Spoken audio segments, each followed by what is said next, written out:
పోవాలి మొత్తం కుల వ్యవస్థ నిర్మూలం కావాలి. అసలు కులాల ప్రస్తావన ఉండొద్దు, అసమానతలు ఉండొద్దు, ఈ అంటరానితనం, అస్పృశ్యత ఇటువంటి ఏ ఉండొద్దు అని అంటే సమాజం ఎప్పుడు నిర్మితమవుతుంది, ఇంకెన్ని ఏళ్ళకి నిర్మితమవుతుంది? సరిగ్గా ప్రభుత్వం ఏం చేయాలంటే కులం అనేది నేను ప్రారంభంలో చెప్పినట్లు వివిధ సందర్భాల్లో పెళ్లిలలో, పండుగల్లో, ఉత్సవాల్లో, జాతరలలో, రాజకీయంలో, ఆర్థికంలో, పని చేసుకునే ఉద్యోగాల్లో ప్రతి చోట కులం ఆవరించి ఉంది.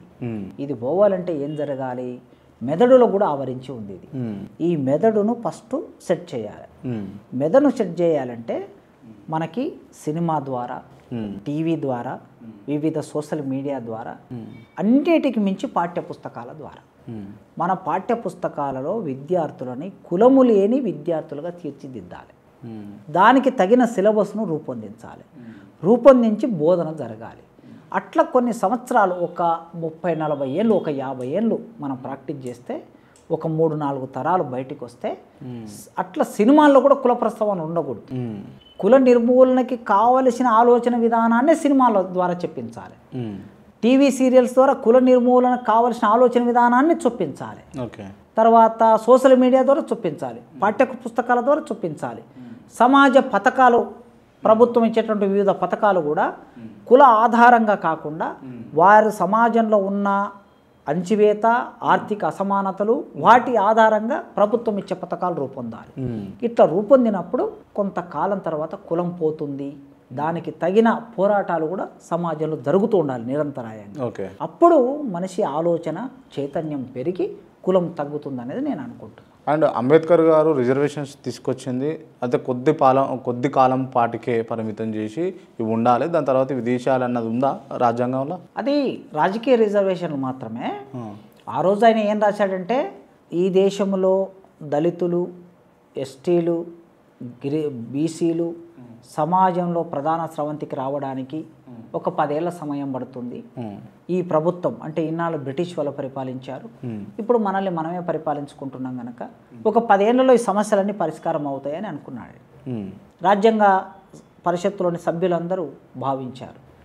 కానీ భావించినటువంటిది 10 ఏళ్ళు కాదు కదా, 70 ఏళ్ళు అయినా కూడా రూపుమాపలేదు.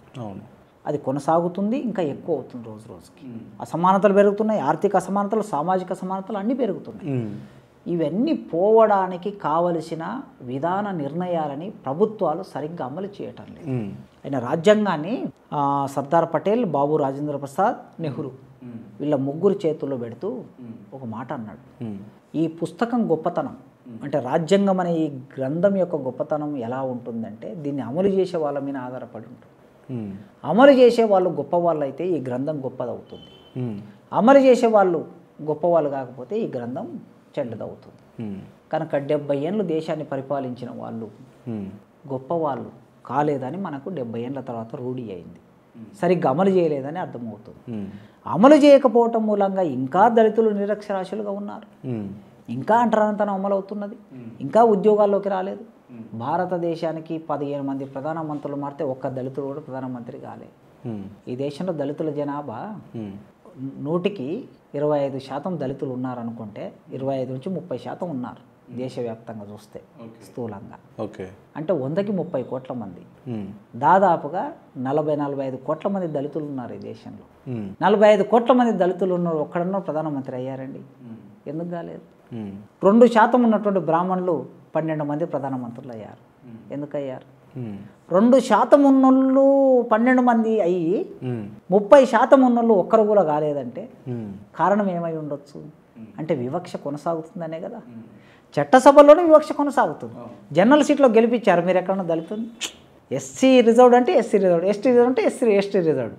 అదే ఒక జనరల్ సీట్లో పెట్టి దేశవ్యాప్తంగా ఇదో మేము మీకు రిజర్వ్డ్ స్థానాలు ఒక 50 ఉన్నాయి, ఇంకొక 50 మేము జనరల్ స్థానాలు కూడా ఇస్తున్నాం మీ జనాభాకు అనుగుణంగా అని ప్రకటించమనండి ప్రభుత్వాలను, పాలక పార్టీలను. చెయ్యరు వాళ్ళు. ఎందుకు చేయరంటే రాజ్యాంగాన్ని అమలు చేసే దగ్గరనే వాళ్ళు సరిగ్గా అమలు చేయలేదు కనుక ఈ వ్యవస్థ ఇలా కొనసాగుతుంది. అందుకే అంబేద్కర్ రాసిన రిజర్వేషన్ అనేది 10 ఏళ్లకొని భావించాడు. వీళ్ళు గొప్పవాళ్ళు గొప్పగా అమలు చేస్తారని భావించాడు, కానీ వీళ్ళు గొప్పగా అమలు చేయలేదు కనుక అందుకే ఆ భయం ఉండే దీన్ని ఒకవేళ వారి జీవితాలలో మార్పు రాకపోతే చట్టసభలు వీటిని పొడిగించే అవకాశం ఉంది అని చెప్పాడు. ఇప్పుడు ప్రతి 10 ఏళ్లకోసారి రాజకీయ రిజర్వేషన్లు పొడిగిస్తూనే ఉన్నారు.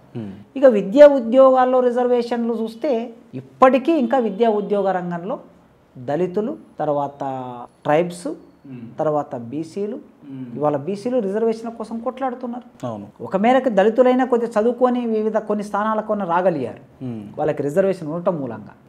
ఎస్టీలు కూడా కొన్ని స్థానాలకు రాగలిగారు, వాళ్ళకి విద్యా ఉద్యోగ రంగంలో రిజర్వేషన్ ఉన్నాయి, చట్టసభలో రిజర్వేషన్ ఉన్నాయి. బీసీలకి చట్టసభలో రిజర్వేషన్ లేదు కదా, అవును, అసెంబ్లీలో లేదు, పార్లమెంట్లో లేదు. అవును. మరి లేనప్పుడు ఎక్కడి నుంచి వస్తారు వాళ్ళు? వాళ్ళు ఇంకా వృత్తుల మీద ఆధారపడి బతుకుతున్నారండి. నేను మొన్న ఈ మధ్యన ఒక సర్వే బీసీ రిజర్వేషన్ సందర్భంలో 2-3 కులాలను సర్వే చేశాను.